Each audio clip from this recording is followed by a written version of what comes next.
But before then. But I don't like the word converted.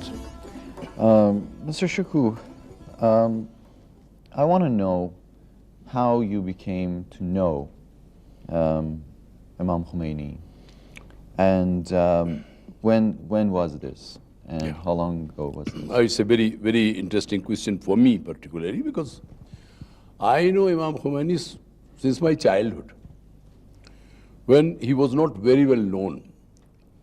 After his book came, Tawzi'ul Masail, it was in every Shia house of India.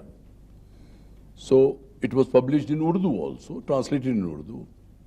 So first I read that. After that, when I became more interested in his work, his tafsir of Surah Hamd came. That was something revealing for us. And we had never seen such intelligent tafsir. That too was translated in Urdu. We read that. But when I became, you can call it youngster, I saw in press that Ayatollah Khomeini has been externed from Iran. And after that, he had to leave in circumstances, came to Kuwait. There he was not allowed entrance into Kuwait, went to France, and this was the time that not only me, everybody in the world knew who is Khomeini, what is his mission, what he wants, and what he's fighting for. Since then, I know.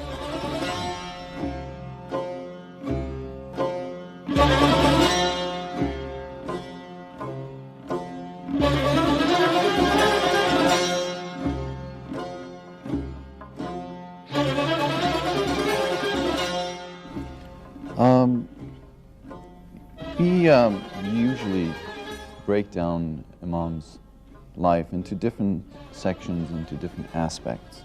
There's a political aspect to his life, there's a religious aspect, there's a social aspect, and then there's the personal aspect. I would like to touch upon each of these if you don't mind. Good.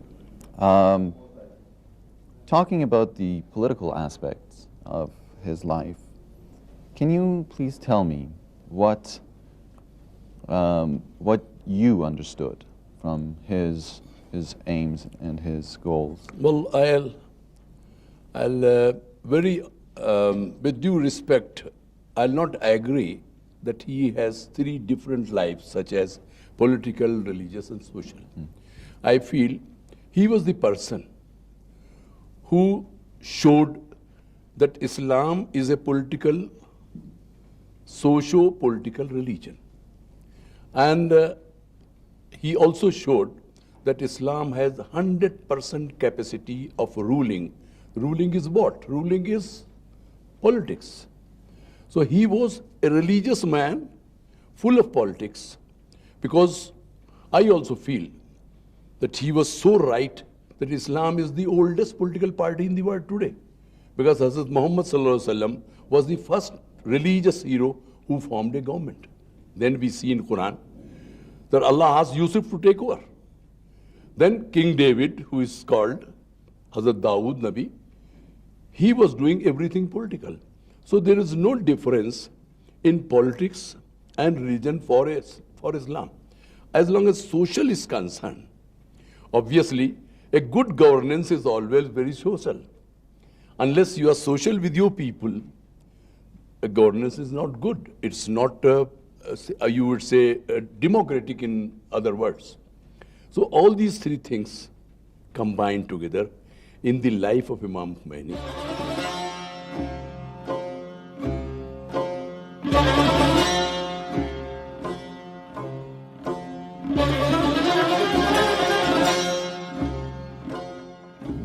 We saw a revolution take place in Iran, 1979, some 26 years ago. How did that revolution affect the world? I mean, we saw the results in Iran, a new government was formed. How did it affect the world in general? That was the time when I was very grown up, and I should say I was wise enough to understand. It had shaken the world. There were two aspects. A world which wanted democratic rule But that very world did not want a religious rule.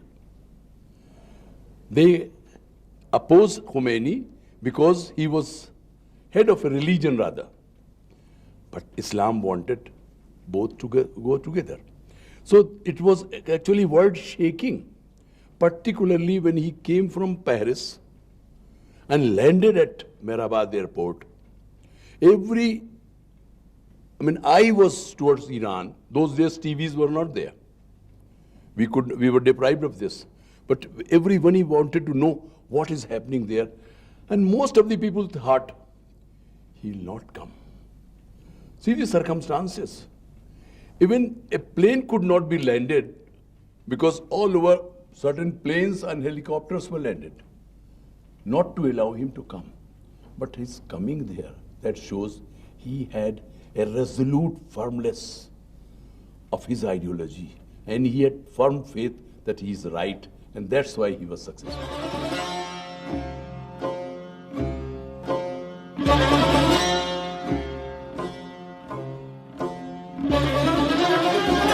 Coming to today's world, it's 2005. I mean, we're well into the 21st century now. Imam is no longer with us. He passed away some 16 years ago. How do you see his ideas guiding Iran and perhaps guiding different movements around the world? Well, again, I'll beg your pardon. Hazrat Muhammad is no more in this world, but his prophecy runs well. Imam Hussein is no more, but everybody remembers how he sacrificed his life for a right cause. Same way, world will remember Khomeini because he is unique in his action, in his deed, in his thoughts. As he said, it was just a new thing. Just see history of Islam. After, I would say, Khilafat-e-Rashida, which ended with Imam Hassan, there was no Islamic state in the world. There were Muslim states. There were Muslim rulers. But in spirit, in action, in reality, there was no Islamic state. So he made Iran the first Islamic state after about 1300 years. Is it a thing to forget? Not only history, actually any movement for the freedom of mankind will take his name and then go ahead. That was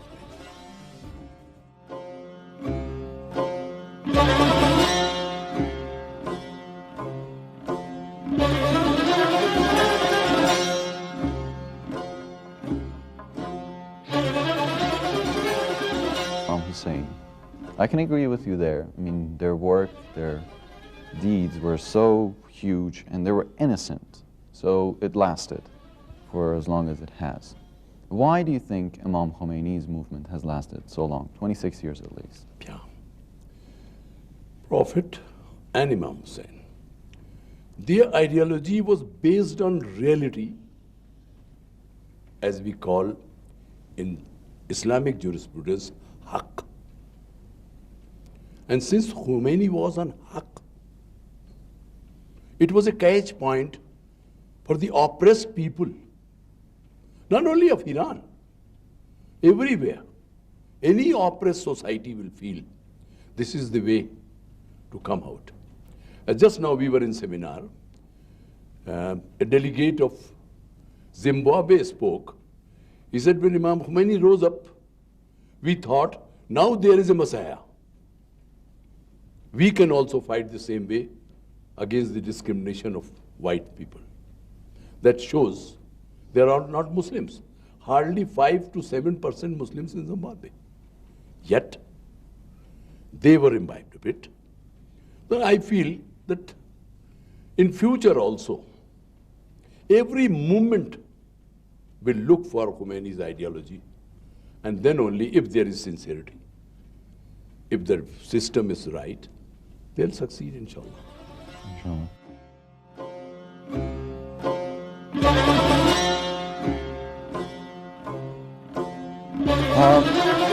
Everybody, when I I say everybody, I mean Muslims and non-Muslims, when they talk about Imam Khomeni, when they go see his house, they examine his life, they say that he was a pious man, he was a virtuous man who stuck by some rules that he had set down, extracted from religion. Now others say that if you have rules, means you have limitations. If you are virtuous means you have limited yourself. If you have limited yourself, you have lost your freedom. How do you assess this? Well, I think limitations are so necessary for the correctness of things. Islamic or non-Islamic, any theory, once it is in practice, it must have some checkpoints, some limitations. So Islam also have that, and Khomeini had those things with him. If limitations are not there, suppose when Saddam used chemical gases, was it possible that Iran could also use it? And if Iran could use, that means Iran had lost the Islamic character that time. The limitations are there. There would be some disadvantage, but end would be only with advantage.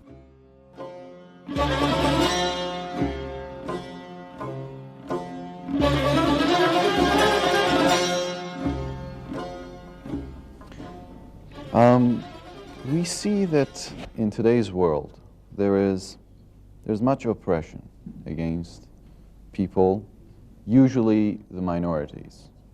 How do you think Imam's teachings could eventually help the world become a better place? I mean, we saw this in Lebanon, but only because it was so evident and so radiant do we notice this. How do you think it would affect other parts of the world? Yeah, we are the victims of that as a minority in India.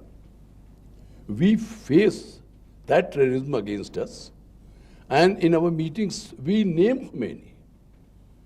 There are speakers, I mean Muslim speakers, irrespective of Shia, Sunni or Wahhabi. They say, if we take the path of Khomeini, we will win the race one day. Although we are only 20%, and the aggressor is at least 60%. I don't say every Hindu is aggressor. That's why I give from 80 to 60. Yet, we have every advantage. And Khomeini is being named. This I know about India. I do not know about other countries. I'm sure there also the minorities, if they have that strength to, I would say, own Khomeinism, embrace Khomeinism, then definitely they will go ahead.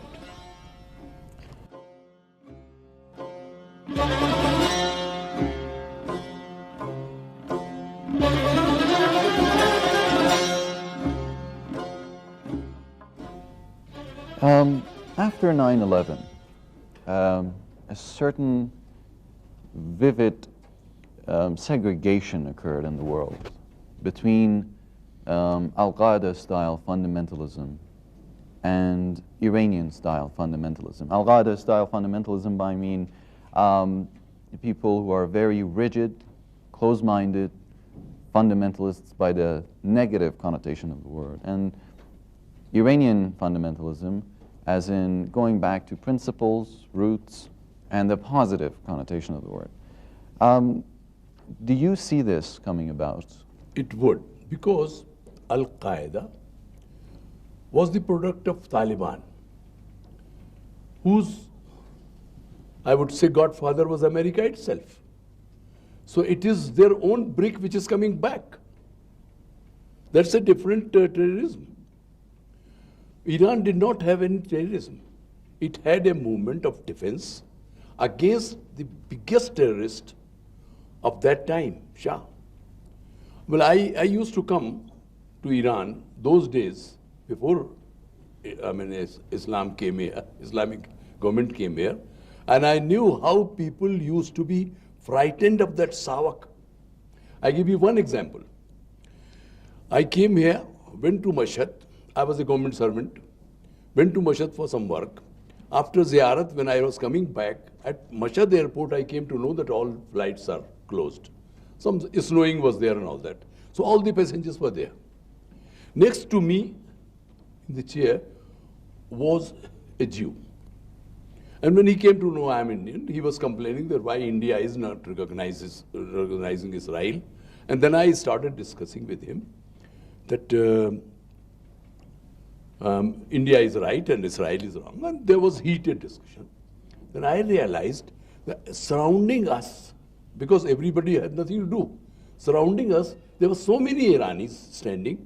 Their faces say that they are with me, but they have no courage to speak in my favor. Khomeini gave courage to those people, and the same people were facing Savak afterwards and brought that government which Khomeini wanted. So this is actually what happens when you are to segregate. Terrorism is a different thing. Who is terrorist also today?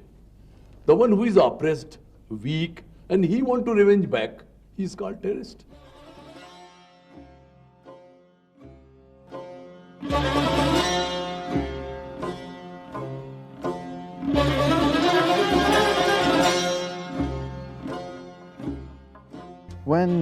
Now let's shift our topic to the role of women in the Islamic society as described by Imam Khomeni. I mean, many people, I've been to the West, you've been to the West, when they look at Iran, they say when Imam Khomeni came to power, when the Islamic system came to power in Iran, women started wearing veils, they were restricted, they were limited. First of all, is this true? And if it's not, what role do you see for women in the Islamic society as described and as defined by Imam Khomeni? First of all, I have not understand this theory. If a Western woman will go with sleeveless, more half of her body open, if I say why it is like that, say it's her liking. But if my wife goes in hijab, you say she is compelled. That lady is not doing voluntarily. My wife is not doing voluntarily. Then who is doing it? It is voluntary for the ladies. They have chosen this after. Not only women have changed their life, I know even men have changed their life after Islamic Revolution. I know Indian boys, irrespective of maslak, they have started keeping beard. Now they are very regular about salat, namaz. Now they go for Hajj, which was not so much in India. So Khomeini has affected men, what to say women. Women, because they have been given so much liberty. When I came first time after revolution to Iran, it was my 4th trip, but first time after revolution, I was surprised when a lady came to check my luggage. And she was inspector of customs. It was something very new for me. Then she wanted to take out something. I said, no, I'll return it. Language was a problem. I said, I want to see your chief, because I thought that chief would understand English. When I went into the room, she was also a lady. Then when I went back, I wrote an article. Then now it is in the hands of ladies Iran. So ladies women have been given so much opportunity. And whatsoever they are doing, it is thus they are volunteering to do it. That's a woman of West. She drinks.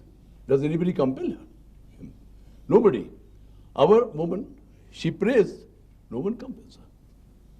So it's liking, but once you want to blame somebody, you do it. Media is with you. Today the entire media is one. That is Sahuni. So that media is there, whatsoever they want, they do it.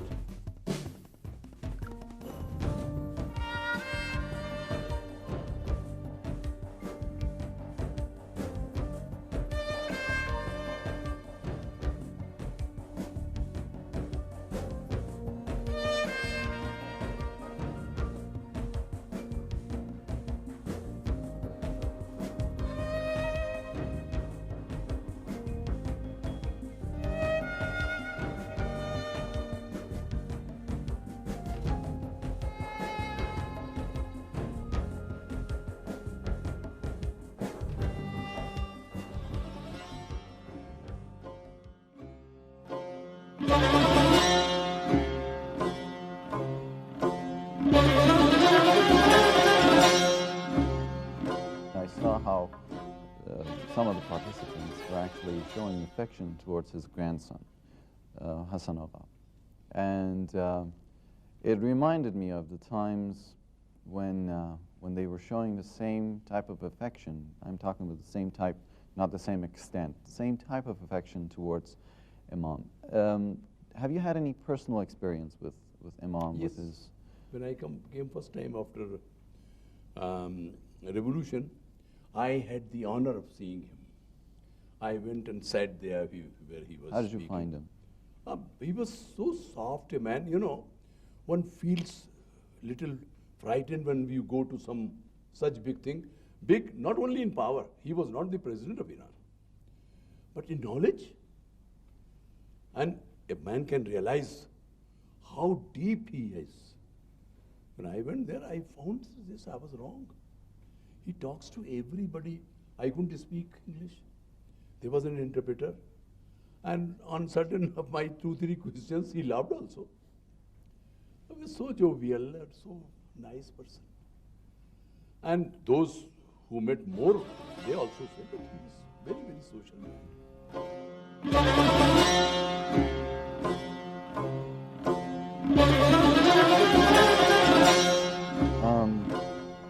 We found out after his remarks that he was also a poet, a mystic, if you will. Have you had an experience with his writings, with his poems? I have just seen his work. Mystic, that's his life tells that he is actually following Al-Faqru Fakhri. That's all. He has everything with his command, but his Chamran house can show what he gained, nothing. Whatsoever he gained with Allah.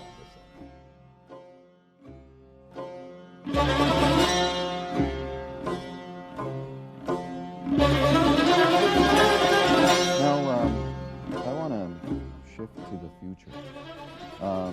Islamic revolution, after 26 years, the Islamic system has gone through some changes. I mean, it is not what it was 26 years ago.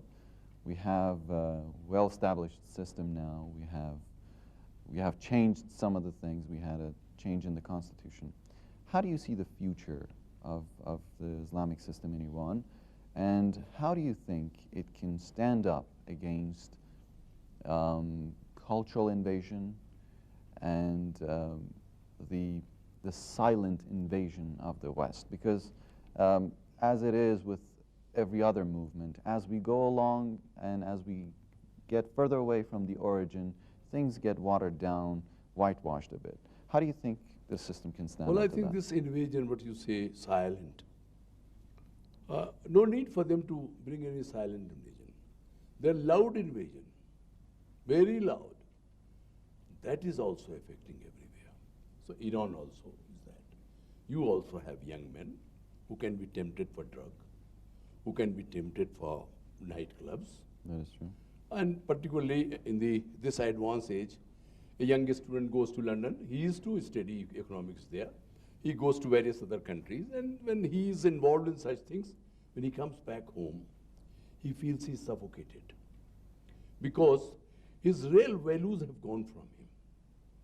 But if you develop a society in Iran itself which can counter those things, and how to develop that society? A clean and such educated society which gives chance to everybody, and there's no disappointment, no discouragement for anybody, then definitely you can win over. For us who are outside Iran, see our position. We are in India, a minority. We have parties like Jamaat-e-Islami who want the same sort of government in our country where majority is non-Muslim. And they take the name of Khomeni in their speeches. What we are afraid of, is may not someday this government is attacked by a counter-revolution and finished. Then for hundreds of years, nobody will talk of Islamic State anywhere. This model state of Islam must be kept alive by any way, by unity, by working hard, by gaining knowledge, by working for the nation. And may it not be, as we say, Khuda na khasta. If this is broken, then it's not only Iran will be at loss. The entire Muslim world will be drowned. Even those who are not favorable with this, they don't want that it should be destroyed. Because the name Muslim is at stake. So you should be all very careful.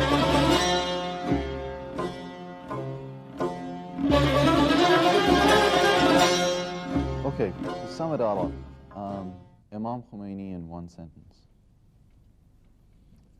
A firm and resolute person